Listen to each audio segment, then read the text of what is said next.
So I was really excited about being asked to come and speak because it's just really important subject. And for anybody that's interested in climate change and local food systems is really, I'm like, that's wonderful. I'm really glad. Thank you so much. So I guess the best thing for me to do is to start from kind of the story of the wooden monkey, because that's how I got involved as well.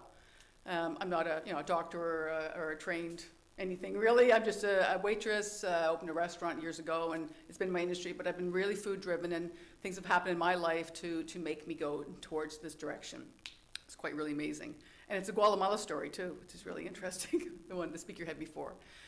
So about 2003, September 29th, we got hit by a hurricane, Hurricane Juan. I remember, everybody would probably remember that hurricane. Well, strangely, I heard about it, and I was flying home that day before, and they grounded the plane. Thank you. Thank you, God. They grounded the plane because of the hurricane.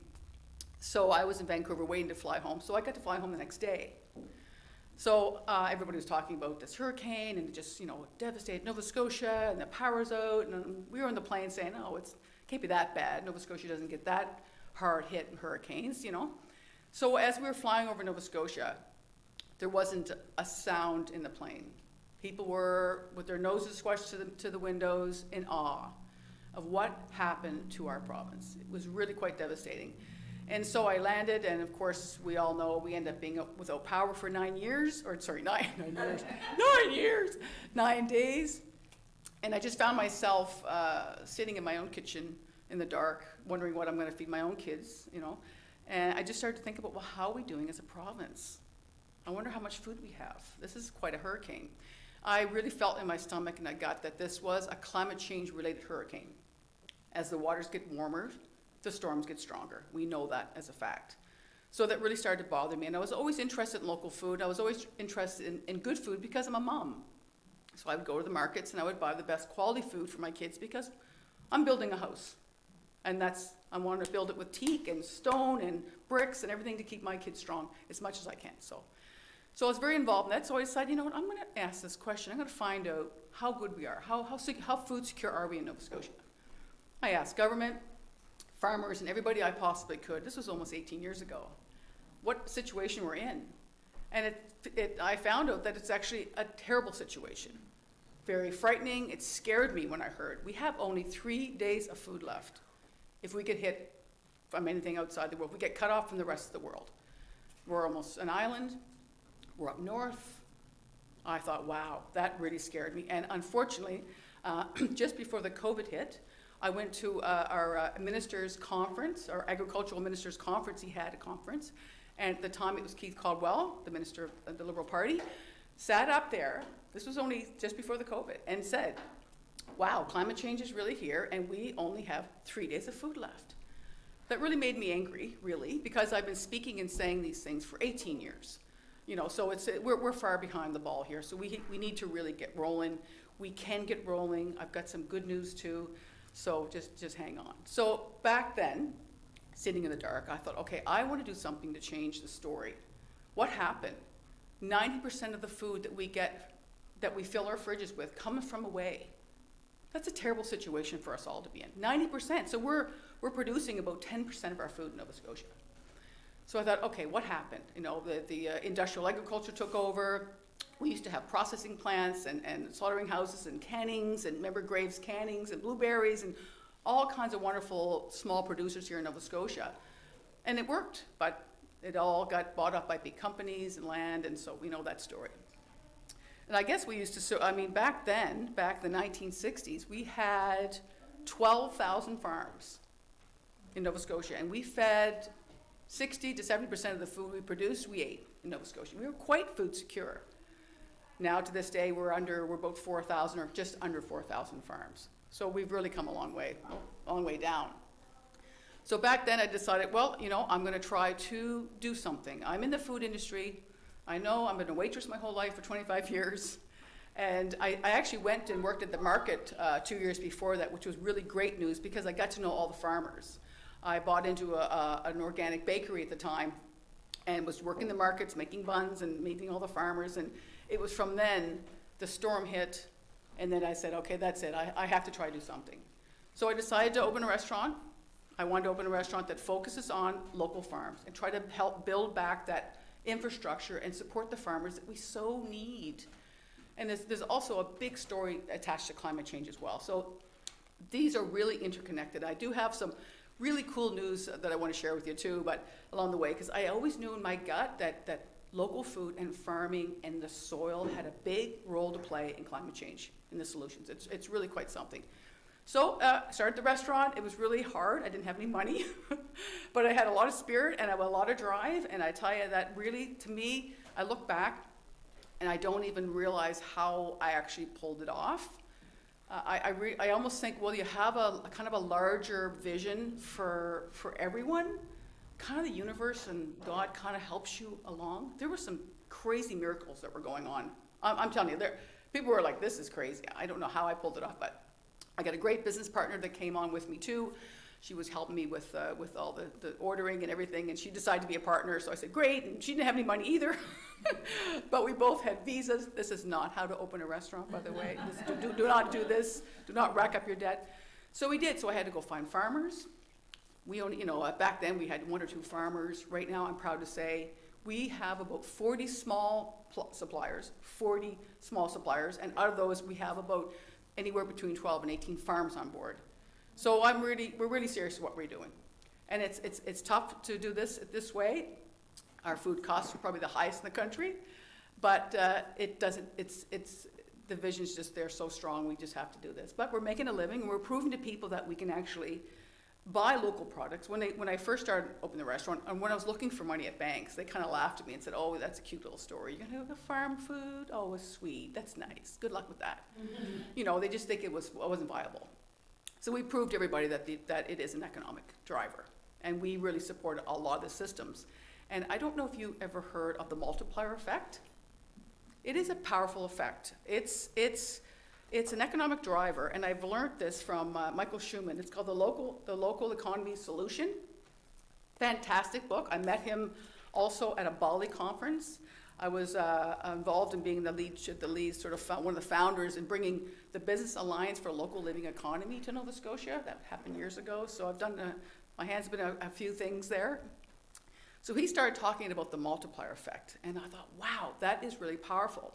He's an economist in the States, and he talks about basically the ripple effect of buying one product, what that economic activity does.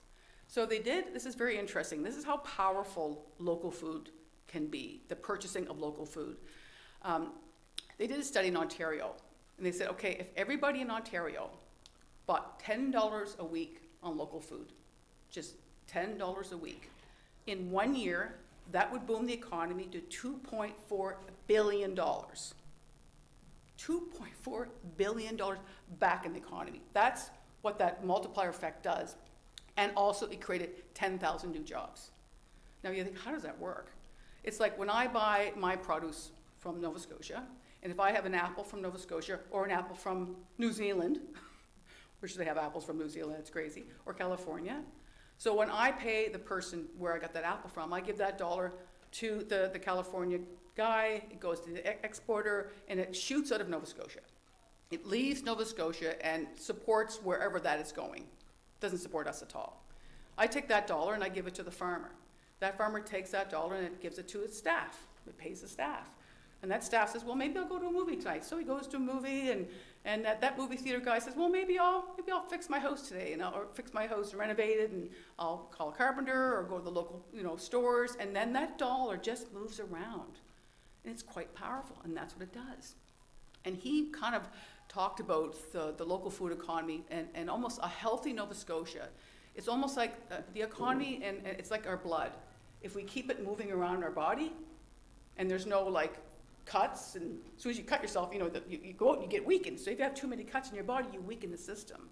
So money is wonderful, and the food economy is really quite powerful. So that really, that was like, wow. So I'm really proud, and I started learning about this multiplier effect and how much we can really drive the economy. It is one of the biggest parts of the economy. It's the local producers and the local small businesses. We are the heartbeat of the country, but we're the least ignored. It's crazy. So I really got excited about this. So one day, And my business partner never likes me to share numbers. I thought, I'm gonna find out how much money we spend on local produce every month. And we have, this is from like, and we do everything we can. I mean, and we're not perfect. And we definitely buy as much as we can local. And that's our first thing. And then we still have to stay in business. But my priority is I want all our meat to come from Nova Scotia, every bit. And if we can't find the chicken that we need, we don't buy it. We don't have it in the menu. And actually I get sidetracked because I tell these stories that one day our chicken farmer was on his way and he gave me a call and he said, Lil, he says, I'm really sorry, my truck broke down. I can't make it to the Monkey today. And I said, okay, well, that happens. Well, he said, I'll bring, the chickens all in tomorrow. I said, okay, great, good luck with your truck and everything. And he said, okay, so the next day we didn't have chicken because we had to cook the next, we had to wait for him to get here. And this woman was saying, you don't have any chicken? What do you mean? Why? I said, no, because the truck broke down and we didn't have any chicken that day. And, oops. So the lady said, well, why don't you just go get chicken at the store?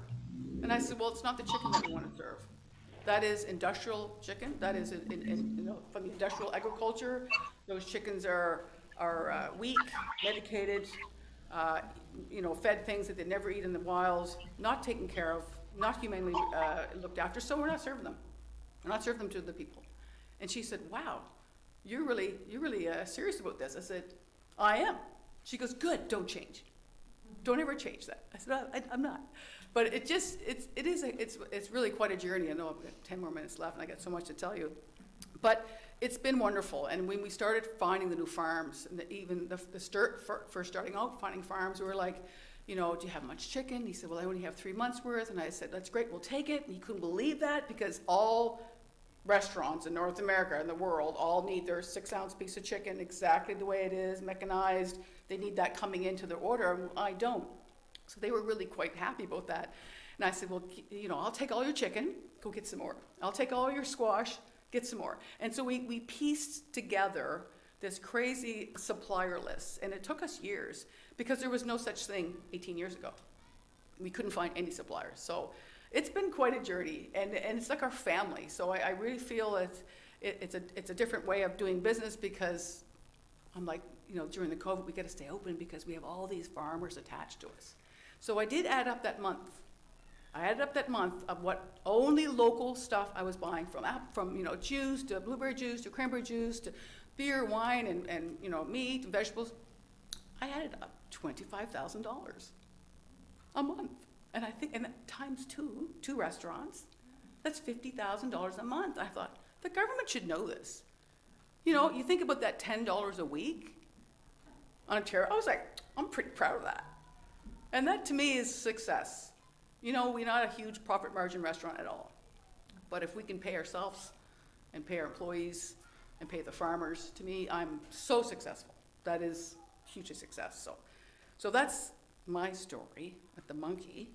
But we're getting into a different situation here at Climate Change. I became a climate presenter. The Wooden Monkey has completely changed my life. I went on a training tour down. I was one of the first Canadians that trained by David Suzuki and Al Gore. And I was a climate presenter, and I wanted to present on food. So that really changed my life and really, really kicked me into climate change. And so I ended up going to 3 camps down in Tennessee and in Montreal, which is like when you have a weekend with climate scientists from all over the world, it's pretty daunting. It's pretty powerful. I come back and I just want to grab Nova Scotia because we have the perfect size province to really kick it up. We could be one of the greenest provinces in the country, perhaps the world. We have a lot of farms. We're really good at farming. We're almost an island, so we can almost protect ourselves too from pollution. We have a great opportunity to really make Nova Scotia shine in this world. But I went to a meeting that kind of changed my life again. I was in Copenhagen. I went to 3 United Nations climate change conferences. When the world gets together, those big UN meetings, and I was proud to go. I was like, okay, I got a little ticket because I paid for my ticket, but I mean a stamp to get in because I was on the team for Al Gore. And it is spectacular. When you go to one of these conferences, it really fills my whole body with hope because the world shows up. 195 countries are there, and the youth are the most tearful. They are singing, marching, speaking, and they've got their own little conference. And there's like the climate conference, there's the People's Summit, then there's the Green Trade Show. And every one of them are spectacular. And I hung out at the People's Conference, the summit, because that's where all the youth were. And there was a lot about farming, and it was spectacular. But it really showed that the world is getting together. And I call it, I made up like, oh, look at this, the green tsunami's coming. It's like everybody, it's like the change is coming. I can feel it. It's just, there's no president, there's nobody that's in charge of this tsunami. It's all these people, all these countries. That speaker before me, everybody coming together, us as well, and doing the right thing and moving this in towards the best planet that we've ever really could be on. This isn't, I look at this and go, almost climate change it's almost a way that we can actually redesign what we really wanted. And the more we go towards all these solutions, the more food we have, the cleaner air, the cleaner soil, the happier we are, the mental health. It's like when you start to heal the planet, all these other things get healed. So this meeting that I jammed myself into, there were 7 countries there, all over the world, hundreds of people in this meeting, and I'm so glad I got into it. And I'm listening, and they're talking about small-scale sustainable farmers are cooling down the planet. And I was like, what? And they talked about how farming, regenerative farming, a new practicing, almost like the old ways, new ways, coming back and protecting the soil, regenerating the soil, because everybody's talking about sustainability. Well, sustainability isn't enough. We can't sustain what we're doing now. It's not enough. We have to regenerate the earth back. And the soil is our rock star. We can sequester so much carbon and actually reverse it from the atmosphere and pull it down. That is fact. That is science now. It's proven, measured, and it's like, wow. And I sat there and listened to these big dairy farmers from Argentina. It's all about moving cattle around. It's permaculture farming. I don't have the time to explain to you, but it's a really beautiful agricultural system now that supports communities, supports biodiversity, supports the soil, supports health, rivers, water, air. It's beautiful. And it sequesters carbon. And I went to 2 other conferences, United Nations conference. I went to Paris, I've gone to Mexico, and then I'm in these big rooms with 800 people standing up and talking about we need to be on the Paris Accord. Agriculture needs to be there right next to fossil fuels, because the IPCC report, which is the Intergovernmental Panel on Climate Change, is telling the world now, and that is a huge group of world scientists come together, and they put a report out every month or something to tell the world what's happening with our atmosphere. They're telling us now it is not enough to stop fossil fuels. Of course, we have to do that. We have to slow that down, slow our emissions down, but we have to find the technology some way, somehow, to pull the carbon down. It's too high. When I first started to be a presenter, and I went down to the training, the magic number for the Earth to be at is 350. It's called 350 parts per million, and that's the magic number. We have never been over that number in the last 650,000 years, recorded by ice, recorded by ice, when they take the recording of ice, up the Arctic. And so that's the magic number that we need. And it's basically like we're the Goldilocks planet in the universe. We're not too hot, we're not too cold, we're just right. So as we emit the emissions of fossil fuels, that thin little ozone up the top, our little atmosphere, it's very thin, it's just too clogged up with garbage, too clogged up with emissions. The sun is so powerful. It comes through, it gets through the pollution, no problem, because the sun is so powerful. Gets through, it's normally supposed to bounce back out, half it bounces back out, some of it stays in the planet to keep us warm. That's what we're called the Goldilocks planet. It's just a perfect ecological system. It took millions of years to get to that. So what's happening is just too much is up there. The number now, and at the time, they were like, oh, we can't get past 400. Oh, we can't, please don't get to 400. Well, we're over 400. So the choice is we gotta find out, and our government now is giving money, big money, to oil companies, trying to figure out how to, capture carbon. You heard that word, carbon capture and storage. Well, we've got it in wetlands, forestry, and agriculture far better than they could ever find the technology. Nature's solutions are the best, they're the best engineers in the world. It's called biomimicry. There's so many wonderful things that nature does on its own. It's been doing it forever. Wetlands are huge. Those are huge sequestering areas.